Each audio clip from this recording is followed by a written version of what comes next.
I've got all the trees out here. So here is the root system on that hardwood cutting I did. So yeah, it's got some roots. I wouldn't call them radial. It's kind of all in one plane actually. Strange.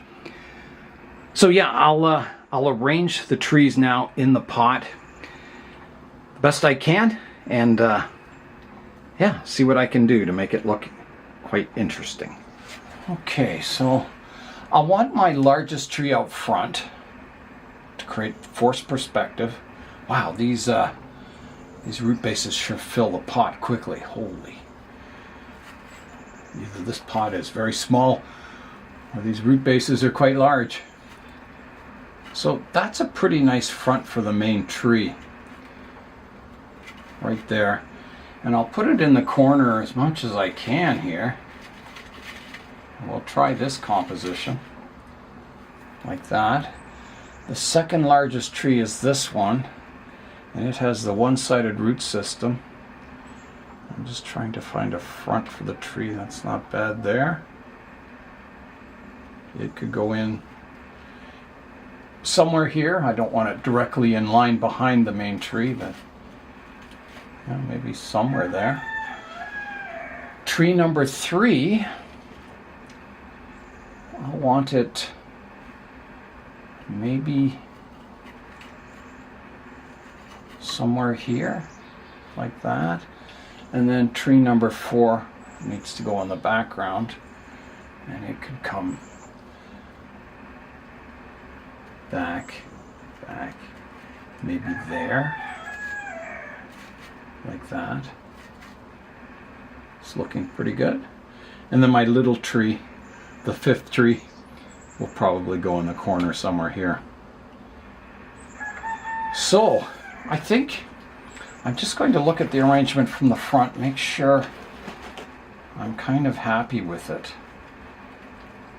It's a tricky thing because, you know, to make something look like, to make it look natural is a difficult thing to do.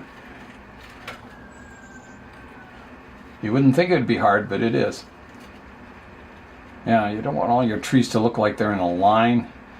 There's a lot to arranging a forest. And I'm not sure I'm liking this arrangement. I think this tree is too big to go in the back. I think it has to come forward more. And maybe these other trees in the back here. It's the kind of thing you could spend a lot of time arranging trees. Trying to get a really natural looking setup.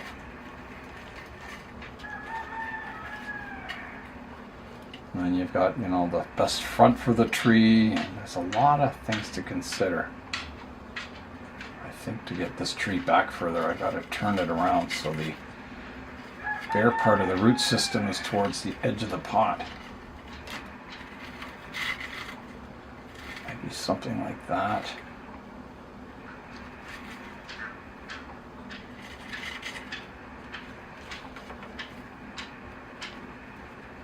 That's not a bad arrangement there. I kind of like that. Laura's rounding up her ducks to put them in for the night. They never want to go back in. They just want to stay outside all the time. I think something like that's pretty good. And then the last tree over here. I'm liking this arrangement. I don't know if I could show it to you. But something like that. So I'm going to start adding some soil. Just to weigh the trees down, keep them in the pot. And I'm going to use what's left of my fine soil. Just this finer soil flows around these roots a little better than the coarser soil.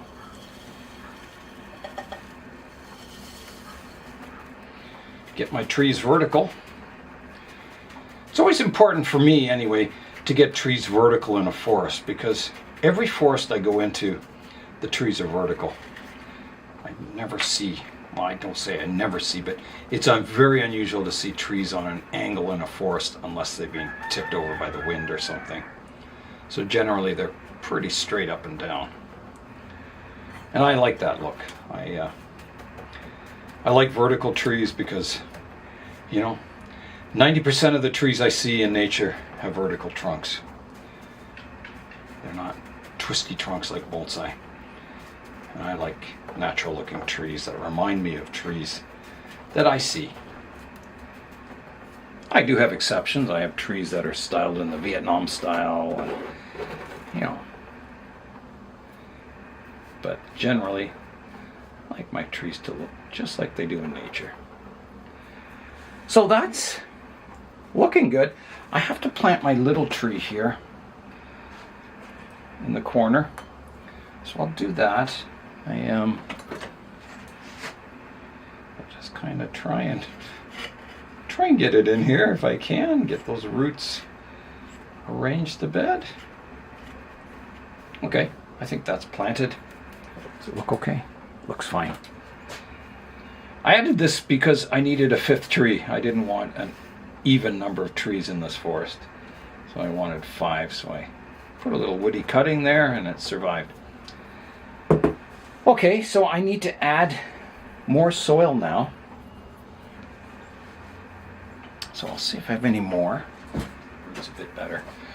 Now I want to step back and look at the composition and make sure I haven't got trees in front of each other. Let's just have a look at it. Here is a look at the planting. So one thing I notice, I like the 3 trees on the left, but the 2 trees on this side, they're too in line. These 2 trees here, so I've got to move one over. So I'll do that. And I think I want my stream bed to kind of taper away, so I think I'll try and move this one over.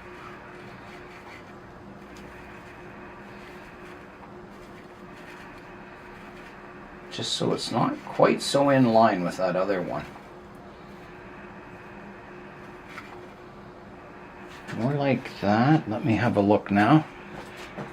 I moved that tree over, but it's still too close to the other one. They look like they're parallel. There's too much weight because of the 2 trunks are right beside each other. So I think I've got to move it out even further. Maybe all the way out to somewhere here. That's looking better now. Once the tree's straightened up, it just wants to go in that position. Could I go even a little further? Maybe. I don't know. Maybe just a little bit further. Okay, how does that look now? That's looking even better. Now I'm wondering, I think the little skinny tree over to the left-hand side has to be moved out a bit. I think it's too close to the main tree. I think it needs to be about here. Okay. Now how is it looking? I'm liking that. Is it too even? I don't think so. I think there's a big space in the middle there. I would say that the 2 trees on this side, because I pruned them and then they've grown a new leader, they kind of match each other too exactly. So I think I have to rotate one of the trees around so it doesn't look like a duplicate copy of the same tree. So I think I like the position of it, but I'm going to rotate it around a bit.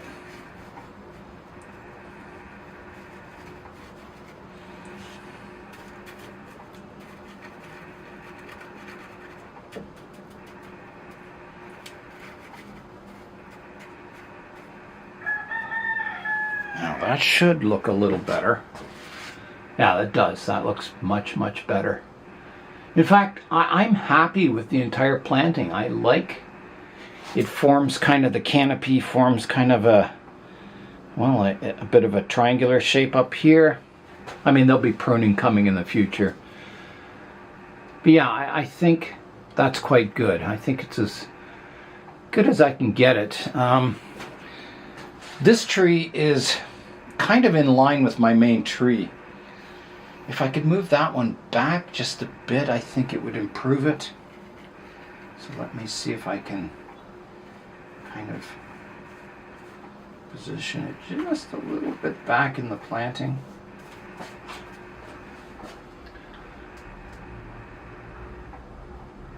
I can't complain about that. I think that's the planting. Okay, so my next step, I need to top my soil up a bit. So I'm going to put some soil in around these roots and on this side of the pot.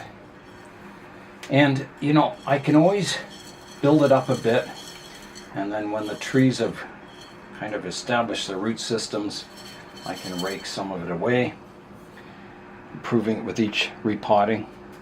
Okay, let me see if I can get the trees vertical now. They're pretty close. This one could just be tilted a little bit. This one's pretty good. That one's good, and the little seedling's good too. Yeah. Okay, I'm going to water the planting. There's a lot of work to go on this. All right, here I go. Now you may notice that the sun is very low on the horizon. I think it's going to get dark quite soon, which means I think I'm going to finish the rest of this planting tomorrow. It'll be the same video, but I'll just have to come back tomorrow, and I want to plant moss and create my little stream there. You know, all the finishing touches.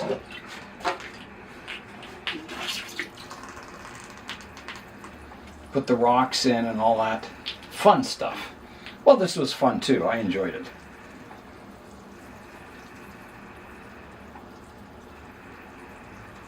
So the trees will be quite happy. They're watered. They'll be happy overnight in their new pot. There's a look at the sun. It's pretty close to setting, so I better pack it in for tonight. Here is a look at the forest now at the end of day one. Yeah, I think it's looking pretty cool. I'm back for day 2 of working on this red maple penjing. Today I'll be doing the landscape work. Here is where I left off on the planting. So I need to make my little stream bed over on the right hand side. So I'm going to begin with that. And I want sort of a rock border between the green land and the water.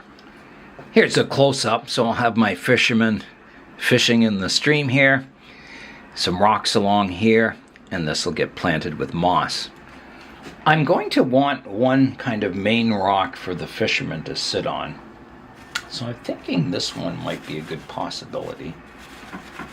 Kind of like that. And then I'll have to put some smaller rocks around. I may have to move this back further. So he's sitting under the shade of the maples and kind of making a border. And I want my stream to kind of start out large and taper back behind the planting. So maybe this has to come even more forward like that. And there's always so many possibilities with rocks. That's kind of sticking up too high. I might have to find some more rocks. I've got a selection of stones here, so I'll use those and I'll play around with the positioning in the pot. I think it'll take a while to arrange them into something that looks nice, so here I go. That's looking better.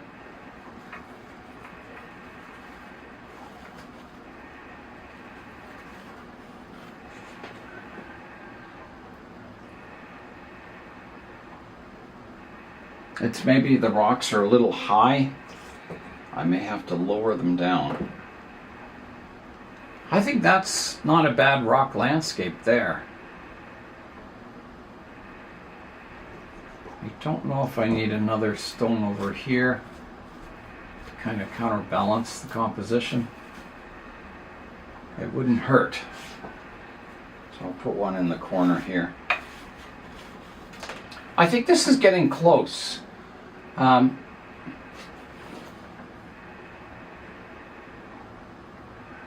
I'll show you the composition from the front.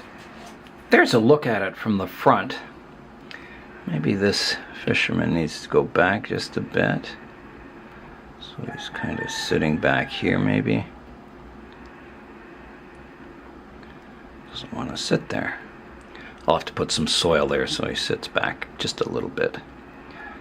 Yeah, I think that's looking fine. I think there's just enough of a stream here that it gives you the impression of a stream.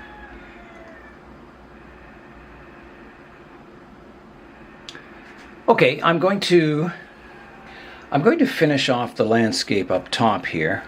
I'll add a little bit more bonsai soil, some of my finer soil on top, and I'll plant some moss. We'll just see how it looks. Okay, so I just want to fill in kind of around the rocks back here with a bit of soil.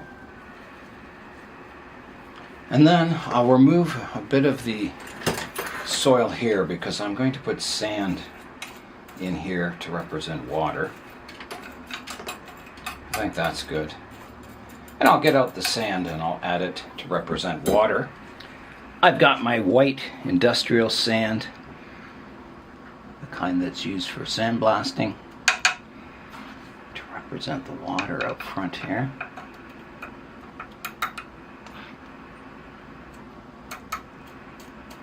And if the white sand's too bright, I can always dull it down with some sort of brown playground sand.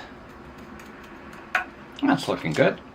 So I will give this a watering just to kind of level the sand, get it in between all the pores in the bonsai soil. It might settle down a bit after watering. Okay, here I go with the water. Give the whole planting of water.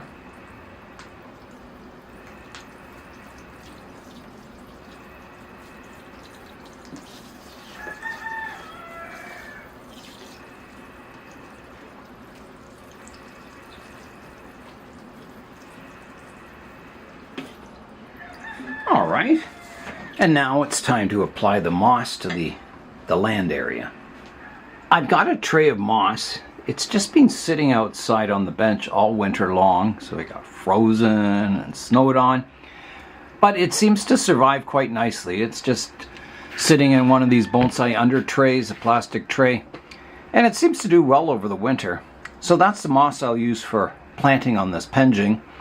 It's not very green at the moment, but I think it'll green up very quickly.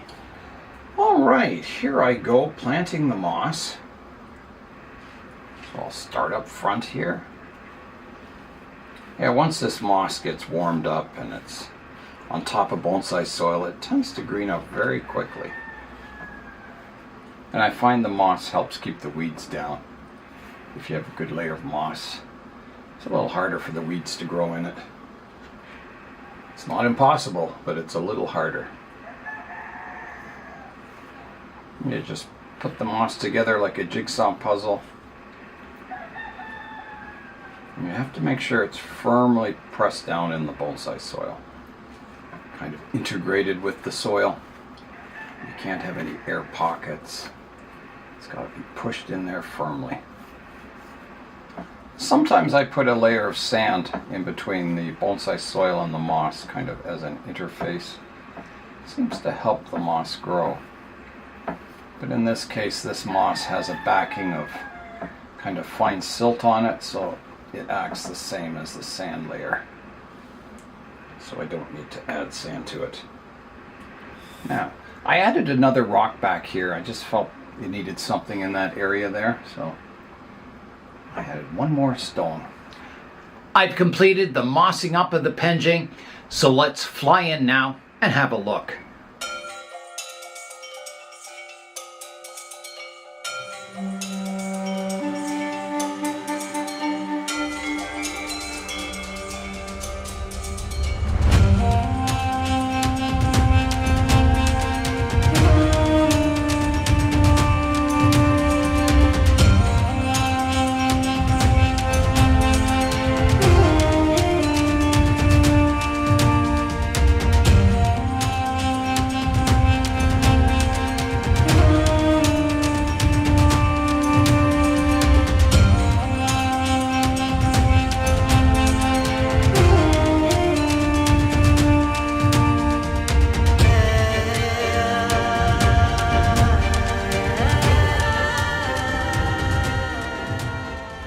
My native red maple forest got a big upgrade from its aluminum baking pot to a nice Chinese bonsai pot.